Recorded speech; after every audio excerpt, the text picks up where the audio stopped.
So today we will study chapter 5, structure and germination of seeds. Okay.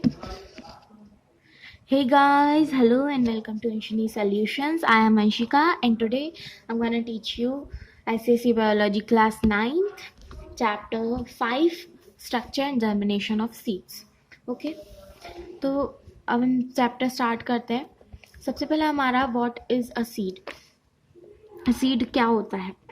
एक plant की जो plant life जहाँ से बिगिन होती है, मतलब जहाँ से स्टार्टिंग होती है प्लांट की लाइफ की, वो होता है सीड. सीड से स्टार्ट होती है. पता ही होगा आप लोगों को. सीड जो होता है वो डेवलप होता है और मेच्योर हो जाता है, और उसका जो ओव्यूल आफ्टर फर्टिलाइजेशन, ओव्यूल जो होता है वो फर्टिलाइजेशन के बाद, और यूजुअली जो एनक्लोज होता है फ्रूट के अंदर. ओके. और एक सीड जो होता है वो कंटेन करता है एम्ब्रियो को और कुछ फूड मटेरियल को, जो कि स्टोर्ड होता है एम्ब्रियो में. एम्ब्रियो के अंदर जो सीड रिमेन्स इनएक्टिव और डोमेंट. एम्ब्रियो के अंदर जो सीड रहता है वो इनएक्टिव रहता है, या डोमेंट कह सकते हैं, वैसे डोमेंट रहता है. कंडीशन जब तक कि वो फेवरेबल कंडीशंस उसे नहीं मिलती जर्मिनेट करने के लिए, तब तक इस कंडीशन को सीड की हम क्या कहते हैं? डोमेंसी. इस कंडीशन को क्या कहते हैं? डोमेंसी. देयरफॉर इसलिए सीड एक राइपन ओव्यूल होता है, जो कि एक डोमेंट एम्ब्रियो में, जो कि that grows into a new plant, जो कि एक न्यू प्लांट में ग्रो होता है. Okay. Basic structure of a seed. Seed का बेसिक स्ट्रक्चर क्या होता है? सीड डिफरेंट प्लांट्स में, सीड्स जो होते हैं डिफरेंट प्लांट्स के, वो वेरी कर सकते हैं साइज में, शेप में, पर उनके जो बेसिक स्ट्रक्चर होते हैं वो समवॉट सिमिलर होते हैं. जैसे कि एक टिपिकल सीड जो होता है वो कंसिस्ट करता है सीड कोट को और एम्ब्रियो को. सीड कोट क्या होता है? सीड कोट आउटर और प्रोटेक्टिव कवरिंग होती है सीड की, जो कि बनी हुई होती है 2 लेयर्स से. जो आउटर लेयर होती है उसे हम कहते हैं टेस्टा, और जो इनर लेयर होती है उसे कहते हैं टैगमेन. जो टेस्टा होती है वो मच थिकर होती है देन दी टैगमेन, और ऑफन बहुत हार्ड होता है और ड्राई होती है. जो सीड कोट होती है वो प्रोटेक्ट करती है एम्ब्रियो को लाइंग विद इन. अब इसमें क्या होता है? अब इसमें भी हम 2 चीज़ें पढ़ते हैं, हाइलम और माइक्रोपाइल. हाइलम क्या होता है? ये एक डिस्टिंक्ट ओव्यूल स्कार होता है कॉन्केव साइड पे सीड्स की, जो कि रिप्रेजेंट करता है पॉइंट को जहाँ पे सीड जो है as a ovule remain attached रहते हैं प्लेसेंटा से ओवरी के अंदर. ओके.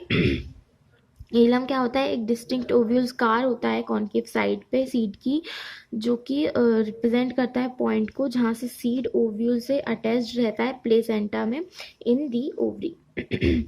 माइक्रोपाइल, ये एक स्मॉल ओपनिंग होती है जो कि हाइलम के क्लोज रहती है. इसलिए इसका जो अपर्चर, इसलिए this aperture through this aperture, जिस अपर्चर के थ्रू जो पॉलन ट्यूब होते हैं वो एंटर करते हैं ओव्यूल में, और सीड के अंदर माइक्रोपाइल सर्व करता है 2 फंक्शंस. पहला फंक्शन होता है जो सीड एब्जॉर्ब करता है वाटर को मेनली माइक्रोपाइल, और उसे अवेलेबल बनाता है एम्ब्रियो में फॉर जर्मिनेशन. सेकेंड, वो इंश्योर करता है diffusion of respiratory gases in the growing embryo. Okay. उसके बाद हमारा एम्ब्रियो पे आए अगर हम, तो एम्ब्रियो क्या होता है? फ्लैशी और सॉफ्ट स्ट्रक्चर जो होता है, जो कि सीन होता है रिमूव सीड कोट को रिमूव करने के बाद, वो क्या होता है? एम्ब्रियो. ये कंसिस्ट करता है 5 डिस्टिंक्ट पार्ट्स से: कॉटिलिडन्स, प्ल्यूम्यूल, एपिकोटाइल, हाइपोकोटाइल और रेडिकल. ओके. तो जो प्ल्यूम्यूल, एपिकोटाइल, हाइपोकोटाइल और रेडिकल होते हैं वो एम्ब्रियोनल एक्सिस फॉर्म करते हैं. और जो कॉटिलिडन्स होते हैं वो 2 थिक लीफी स्ट्रक्चर्स बन जाते हैं attached to the embryonal axis के आसपास अटैच्ड, और ये फूड को स्टोर करते हैं एम्ब्रियो के लिए. रेडिकल क्या होता है? रेडिकल लोअर पार्ट होता है एम्ब्रियोनल एक्सिस का, जो कि प्राइमरी रूट को राइज करता है. प्ल्यूम्यूल एक्सिस पार्ट होता है जिसके बिटवीन दी एक्सिस पार्ट होता है बिटवीन दी कॉटिलिडन्स के बीच में, जो कि आगे चल के एक शूट फॉर्म करता है. हाइपोकोटाइल एक पार्ट होता है एम्ब्रियोनल एक्सिस का जो कि कॉटिलिडन्स और रेडिकल के बीच में होता है। हाइपोकोटाइल एक पार्ट होता है of axis lying just above the point where cotyledons are attached to it. Epicotyl part होता है जो जिसकी एक्सिस जो होती है वो लाई करती है बिल्कुल अबव जो पॉइंट होता है कॉटिलिडन्स, जहाँ पे कॉटिलिडन्स अटैच्ड रहते हैं उसके, और ये बियर करता है प्लूम्यूल को उसकी टिप्स पे। उसके बाद डाइकोट और मोनोकोट सीड्स क्या होते हैं? तो नंबर ऑफ कॉटिलिडन्स की बेस्ड पे सीड्स डाइकोटिलिडस डाइकोटिलोनस भी हो सकते हैं और मोनोकोटिलिडोनस भी हो सकते हैं। ओके, तो डाइकोटिलिडोनस जो होते हैं या फिर हम उन्हें डाइकोट सीड्स भी कह सकते हैं, वो 2 कॉटिलिडन्स कंटेन करते हैं, जैसे कि पी में होता है, बट मटर में, बीन में होता है, एक्सेट्रा। और जो मोनोकोटिलिडोनस सीड्स होते हैं या हम उन्हें मोनोकोट सीड्स भी कह सकते हैं, वो केवल एक कॉटिलिडन कंटेन करते हैं, जो कि होते हैं मेज, राइस, जो कि मेज में होते हैं, राइस में होते हैं, व्हीट में होता है, एक्सेट्रा। ओके, और दूसरे बेसिस पे जो हमने इन्हें डिवाइड करते हैं प्रेजेंस और एब्सेंस ऑफ एंडोस्पर्म। तो इस बेसिस पे भी 2 पार्ट्स होते हैं, एल्ब्यूमिनस और एक्सल्ब्यूमिनस।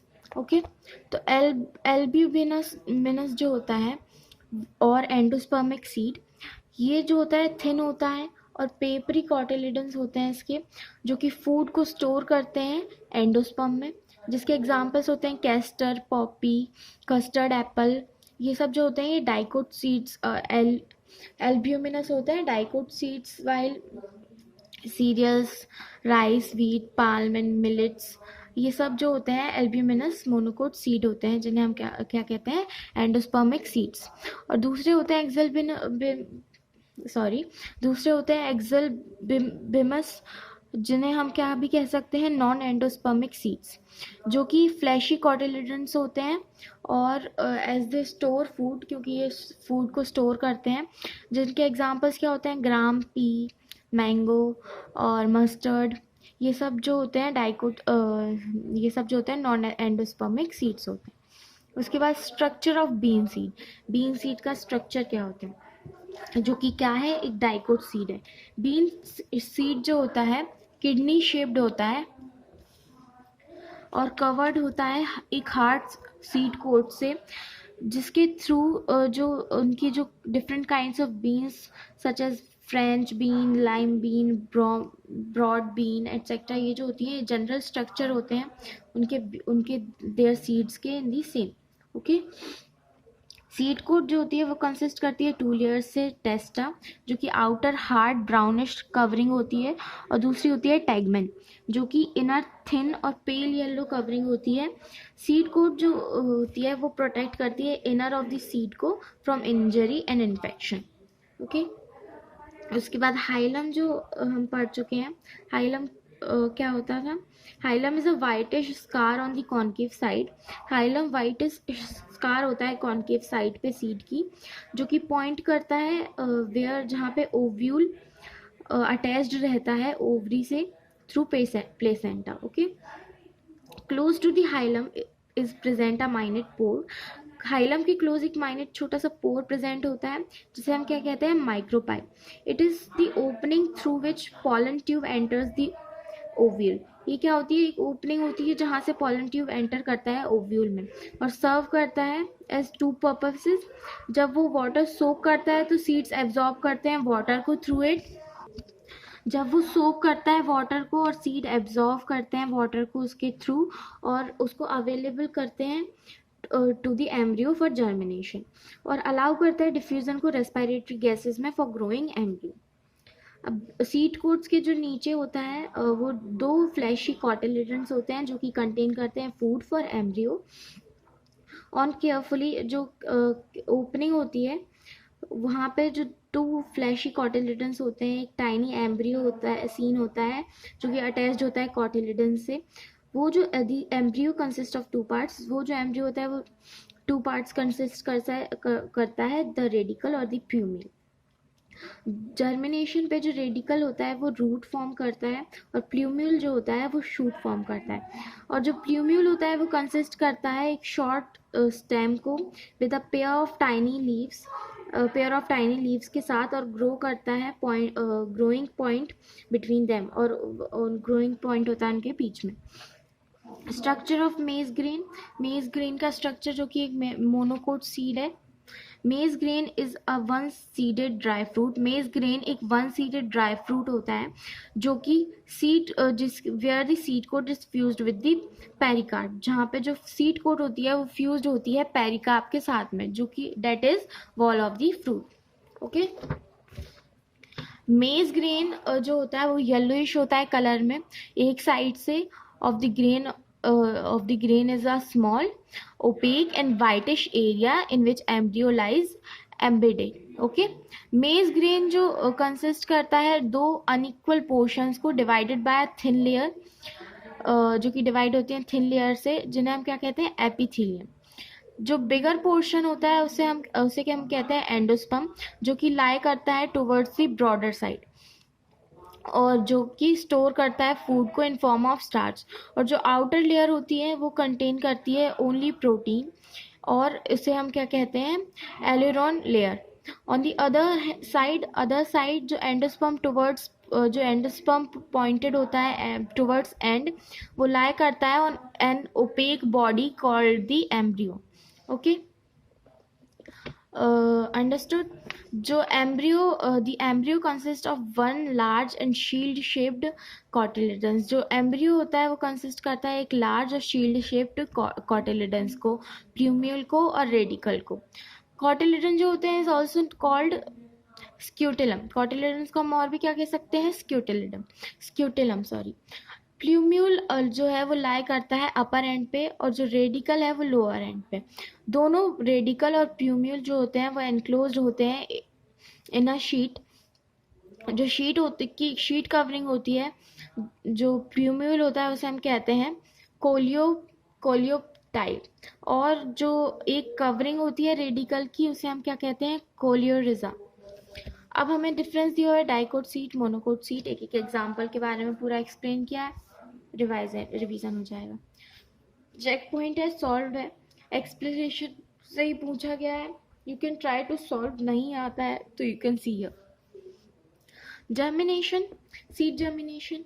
जो एम्ब्रियो होता है ड्राई सीड में वो रिमेन्स मतलब वो इनएक्टिव ही रहता है और डोमेंट रहता है जब जैसे ही उसे फेवरेबल कंडीशंस मिलती हैं तो वो एक्टिव हो जाता है और डेवलप करता है स्मॉल सीडलिंग। ये जो प्रोसेस होती है जिससे इनएक्टिव एम्ब्रियो जो होता है सीड में वो एक्टिव हो जाता है और न्यू ग्रोथ बिगिन करता है, इसे हम कहते हैं सीड जर्मिनेशन। इस प्रोसेस को हम कहते हैं सीड जर्मिनेशन। ओके, इसलिए seed germination is the process during which the food reserves present in a seed are used by the embryo and it starts to grow into a seedling. Okay, understood? Now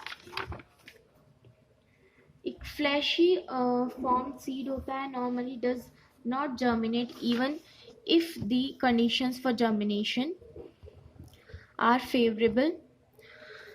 जो होता है एक flashy form seed होता है वो normally germinate नहीं करता है, कभी कभी जो जर्मिनेशन की फेवरेबल कंडीशंस होती हैं तब भी नहीं करता है। एक सीड जो होता है वो must pass through a period of dormancy during which it undergoes physiologically changes. Okay, types of germination. Germination के 2 टाइप्स होते हैं, एपिगियल और हाइपोगियल जर्मिनेशन। पहला है एपिगियल जर्मिनेशन। एपिगियल जर्मिनेशन क्या होता है, इस तरह की जर्मिनेशन में जो कॉटिलिडन्स होते हैं वो come above the surface of the soil, वो सॉइल की सरफेस से ऊपर आ जाते हैं into the air and light due to the rapid growth and elongation of the hypocotyl. क्यों होता है, क्योंकि रैपिड ग्रोथ और हाइपोकोटाइल की इलोंगेशन की वजह से ऊपर आ जाते हैं। जो कॉटिलिडन्स होते हैं वो ग्रीन कलर में टर्न हो जाते हैं और फूड बनाते हैं फॉर अ वाइल, कुछ समय के लिए। जो फूड होता है वो देन यूटिलाइज हो जाता है bye growing stem, they finally dry up, और फिर वो फाइनली ड्राई अप हो जाते हैं और फॉल ऑफ हो जाते हैं, और जो सीडलिंग होती है वो एक इंडिपेंडेंट प्लांट बन जाती है। जिसके एग्जाम्पल क्या होते हैं, बीन, गॉड, कास्टर, कॉटन और टैमरिंड। हाइपोगियल जर्मिनेशन क्या होता है, इस तरह की जर्मिनेशन में जो सीड्स होते हैं वो सॉइल के अंदर ही रहते हैं, और this is due to the fact, ये किस फैक्ट के वजह से होता है, दैट एपिकोटाइल इलोंगेट्स फास्टर, कि एपिकोटाइल फास्टर इलोंगेट होती है then the hypocotyl, so that the cotyledons remain inside the soil. इसकी वजह से कॉटिलिडन्स सॉइल के अंदर ही रहते हैं, जिसके एग्जांपल्स क्या होते हैं, gram, pea, maize, rice etcetera. Okay, अब पढ़ेंगे germination in some common seeds. तो germination in bean seed, the bean seed absorb water and swells. जो बीन सीड होता है वो वाटर एब्जॉर्ब करता है और स्वेल होता है। जो सीड कोट होती है वो स्पिल्स हो जाती है।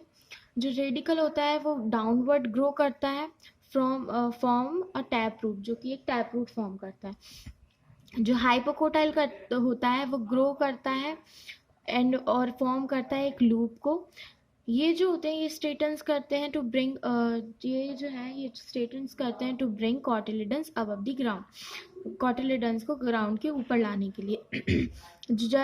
इसलिए ये जो जर्मिनेशन होती है क्या होती है, एपिगियल। जो कॉटिलिडन्स होते हैं वो ग्रीन हो जाते हैं और to form the first green leaves form करते हैं और सून फॉल ऑफ हो जाते हैं एज द फॉलिएज और ट्रू लीव्स अपीयर, और फिर उसके बाद ट्रू लीव्स आती हैं प्लांट में। विद जर्मिनेशन मेज सीड में कैसा जर्मिनेशन होता है, जो मेज ग्रेन होता है वो स्वेल हो जाता है ऑन एब्जॉर्प्शन ऑफ वाटर के एब्जॉर्प्शन पे, और जो स्कैट्यूलम होता है वो does not come above the surface, वो सरफेस के अबव नहीं निकलता है। जो आउटर मोस्ट एपिथेलियल लेयर होती है स्क्यूटलम की, वो सीक्रेट करती है एंजाइम्स को जो कि कन्वर्ट करते हैं स्टार्च को of the endosperm into sugars, endosperm के स्टार्च को शुगर में कन्वर्ट करते हैं। जो कॉटिलिडन होते हैं वो हेल्प करते हैं एब्जॉर्बिंग द शुगर को एब्जॉर्ब करने के लिए, which is transfer to the radicle, जो कि ट्रांसफर कहाँ होती है, रेडिकल के through, and the plumule to be used up, और जो प्ल्यूम्यूल होता है उसको यूज़ करने के लिए। अब वो जो रेडिकल होते हैं वो और प्ल्यूम्यूल होते हैं वो ग्रो करते हैं piercing through the perisperm and the testa, वो ग्रो आउट होते हैं पियर्सिंग में से पेरिकैप और टेस्टा की। जो हाइपोकोटाइल होता है वो रिमेन शॉर्ट रहता है और अलोंग विद द कॉटिलिडन्स के साथ में रिमेन्स अंडरग्राउंड रहता है। ओके, जो रेडिकल होते हैं वो ग्रो करते हैं down into the soil and forms the primary root. जो रेडिकल होते हैं वो ग्रो करते हैं डाउनवर्ड्स और इनटू द सॉइल और फॉर्म करते हैं प्राइमरी रूट को। जो प्राइमरी रूट होती है वो शॉर्ट लिव्ड होती है, और जो रिप्लेस्ड बाय सिस्टम जो सिस्टम के थ्रू रिप्लेस्ड होती है एडवेंटिटीज रूट्स की कमिंग आउट बाहर आती हैं फ्रॉम दी हाइपोकोटाइल और बेसल नोड्स प्ल्यूम्यूल की। तो सून जो प्ल्यूम्यूल ग्रो होता है वो अपवर्ड रैपिडली ग्रो करता है और ब्रेक करता है थ्रू दी कोलियोप्टाइल टिप के थ्रू। जो कोलियोप्टाइल विदर्स होते हैं after the unfolding of the first foliage की अनफोल्डिंग के बाद वो शो करते हैं हाइपोगियल जर्मिनेशन। ओके, अब है vivipary, special type of germination. Vivipary germination जो होता है वो मैनग्रूव प्लांट्स में फाउंड होता है, जैसे कि राइजोफोरा होता है, सोनेरेशिया होता है, जो कि फाउंड होते हैं मार्शी लैंड्स में और सी कोस्ट में। जो सीड जर्मिनेट करते हैं फ्रूट के अंदर वो नरिश्ड होते हैं, जबकि जो फ्रूट होता है वो स्टिल अटैच्ड रहता है पेरेंट प्लांट से। जो एम्ब्रियो होता है वो केवल seed grows not only out from the seed, वो केवल सीड के बाहर ग्रो नहीं करता है but also out of the fruit के बाहर भी निकल जाता है और प्रोजेक्ट करता है from it in the form of a green seedling displaying root hypocotyl. Okay, और फॉर्म करता है ग्रीन सीडलिंग डिस्प्लेइंग रूट और hypocotyl. Due to its increasing weight, इसकी इंक्रीजिंग वेट की वजह से जो सीडलिंग होती है वो सेपरेट करती है फ्रॉम पेरेंट प्लांट से सेपरेट हो जाती है और फॉल ऑन दी मड, और मड में गिर जाती है या फिर इन वाटर, और सून डेवलप कर लेती है लेटरल रूट, और जल्दी ही अपनी एक लेटरल रूट डेवलप कर लेती है। अब what is seedling? Seedling stage होती है ग्रोथ की, प्लांट्स जो प्लांट्स की ग्रोथ होती है वो स्टेज होती है उसकी फ्रॉम अ सीड। प्लांट जब ग्रो करता है सीड से, तो सीडलिंग वो स्टेज होती है। जो रूट्स होती हैं सीडलिंग की, अब जो रूट्स होती हैं ऑफ द सीडलिंग, वो एब्जॉर्व करती हैं वाटर को और मिनरल्स को फ्रॉम द सॉइल से एब्जॉर्व करती हैं, और इसकी जो लीव्स होती हैं वो फूड प्रिपेयर करना स्टार्ट कर देती हैं फॉर द यंग प्लांट के लिए। और जो यंग प्लांट होता है वो कंटिन्यू करता है अपने आप को डेवलप करना इनटू अ मैच्योर प्लांट, अपने एक मैच्योर प्लांट में अपने आप को डेवलप करना स्टार्ट कर देता है। Conditions necessary for germination, conditions जो कि नेसेसरी होती है जर्मिनेशन के लिए होती है वाटर, सूटेबल टेम्परेचर और ऑक्सीजन। आपने पढ़ा ही होगा, ये तो फोटोसिंथेसिस काफ़ी पढ़ चुके हैं आप लोग। ये जो चीज़ें होती हैं नेसेसरी होती हैं सीड जर्मिनेशन के लिए। पहली होती है वाटर। जो सीड की जर्मिनेशन होती है वो स्टार्ट ही होती है वाटर के एब्जॉर्प्शन से, उसके सरफेस से, और इनटेक बाय द माइक्रोपाइल, जो कि माइक्रोपाइल से इनटेक लेता है, वो रैपिड इनटेक लेता है। जो वाटर होता है वो हेल्प करता है जर्मिनेशन में दो तरह से। जो सीड होती है वो स्वेल होती है, और सीड कोट जो होती है वो सॉफ्ट हो जाती है, और वो गेट्स रुपचर्ड, मतलब वो छिलने लगती है। This allows the growing radical, ये अलाउ करता है ग्रोइंग रेडिकल को बाहर आने के लिए और एक रूट सिस्टम फॉर्म करने के लिए। और वाटर जो होता है वो स्पीड अप करता है मेटाबॉलिक एक्टिविटीज़ को, जो कि एंजाइम्स को एक्टिवेट करती हैं। They act upon the stored food materials, ये स्टोर्ड फूड मटेरियल्स के ऊपर एक्ट करते हैं और चेंज करते हैं उन्हें डिफ्यूसिबल फॉर्म में। ये जो प्रोडक्ट्स होते हैं ये बने हुए होते हैं अवेलेबल, ये made available to the developing embryo, ये अवेलेबल इन्हें, ये जो प्रोडक्ट्स होते हैं इन्हें अवेलेबल किया जाता है डेवलपिंग एम्ब्रियो को। Suitable temperature, suitable temperature necessary होता है जर्मिनेशन, सीड की जर्मिनेशन के लिए, उसकी फर्दर ग्रोथ के लिए, उसकी फिजियोलॉजिकल प्रोसेस के लिए जर्मिनेटिंग सीड्स की, जो कि can occur only at a suitable temperature, जो कि केवल एक सूटेबल टेम्परेचर में अकर हो सकती है। बोथ वेरी लो, दोनों ही तरह से बहुत कम और बहुत ज़्यादा हाई टेम्परेचर सूटेबल नहीं होता है जर्मिनेशन के लिए।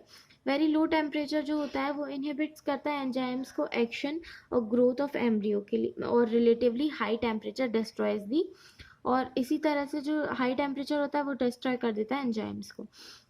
मोस्ट जो सीड्स होते हैं वो जर्मिनेट करते हैं 25 degree Celsius to 35 degree Celsius के बीच में, जो कि क्या कहलाता है ऑप्टिमम टेम्परेचर, जो कि जिसे हम क्या कहते हैं, which is called optimum temperature. इसके बाद हमारा है ऑक्सीजन। ऑक्सीजन नेसेसरी होता है जर्मिनेशन के लिए because there is a rapid cell division और एंड सेल ग्रोथ। जो जर्मिनेशन जब चल रही होती है तो रैपिड सेल डिवीज़न होता है, बहुत तेज़ी से सेल डिवाइड होते हैं और सेल की ग्रोथ होती है। तो ये जो चीज़ें होती हैं इसे एनर्जी की ज़रूरत पड़ती है। This needs energy which comes by respiration. इसके लिए एनर्जी की ज़रूरत होती है, जो कि कहाँ से आती है, रेस्पिरेशन के थ्रू, जो कि क्या होती है, that is oxidation of food, जो कि क्या होता है फूड का ऑक्सीडेशन।